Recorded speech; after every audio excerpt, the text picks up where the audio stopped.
कभी सोचा है, अगर आपके आसपास कोई ऐसा इंसान हो जो बाहर से एक साधारण किसान लगे लेकिन अंदर से एक इतिहास का सबसे खतरनाक कातिल हो। ये कहानी है एड गीन की, एक ऐसे आदमी की जिसके काले राजों ने पूरे अमेरिका को हिला दिया। 1940 के दशक के दिनों में विस्कॉन्सिन के प्लेनफील्ड नाम के एक छोटे से गांव में एक अकेला किसान रहता था, एडवर्ड थियोडोर गेन। लोग हमें एड कहते थे। वो दिन भर खेतों में काम करता था, अपने पत्रकारों की देखभाल करता था और शाम को अपने गैराज या वर्कशॉप में कुछ छोटी छोटी चीजें बनाता रहता था।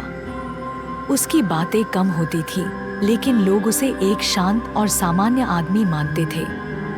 लेकिन सच कुछ और था।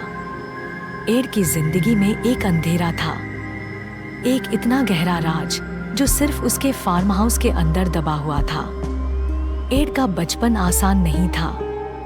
उसकी माँ अगस्ता गेन एक कथा और धार्मिक औरत थी जो दुनिया को पाप से भरा हुआ मानती थी। उसका मानना था कि सब औरतें बुरी का रूप हैं, सिर्फ वो ही सच और झूठ में फर्क समझती थी।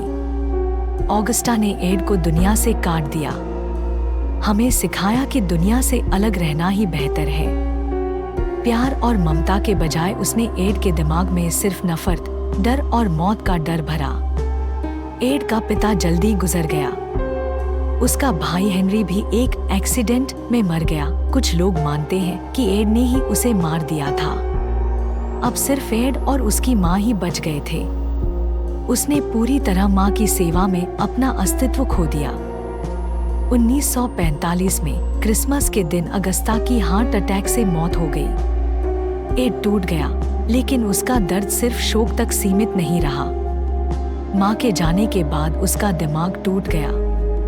वो रातों में सोने के बजे माँ की आवाज सुनता, उसके कमरे में बैठकर उसकी तस्वीर से बातें करता। एक दिन रात को जब रेडियो ऑन किया, उसे रेडियो से माँ की आवाज सुनाई दी। ये पहला कदम था एक भयानक सफर का। एड चुपके से स्थानीय कब्रिस्तान जाने लगा, लाशें खोदता, उनके चेहरे, हाथ या कपड़े लेकर आता। कुछ मनोवैज्ञानिक मानते हैं कि एड अपनी माँ से इतना जुदा था कि उसकी लाश को जीवित करने की कोशिश कर रहा था, या शायद उसके जैसा बनने की कोशिश में वो खुद को ही बदल रहा था। उसने इंसान की त्वचा से फेस मास्क बनाए, इंसान की हड्डियों से कटोरा और औरतों की त्वचा से एक पूरा सूट तैयार किया, जिसे वो रात में पहनता था जैसा उसकी माँ हो। 1954 में एक स्थानीय महिला मैरी होगन गायब हो गई। लोगों ने ज्यादा कुछ नहीं सोचा, लेकिन कुछ दिनों बाद एड को उसका बड़ा सा सूटकेस उठाए हुए देखा गया। एक औरत का शरीर बिना जोड़ा और धड़ के एक उथली कब्र में मिली। पुलिस को एड के घर से एक मैचबुक और टोपी मिली, जिसे वो मैरी की मर्डर साइट पर साबित हो गया।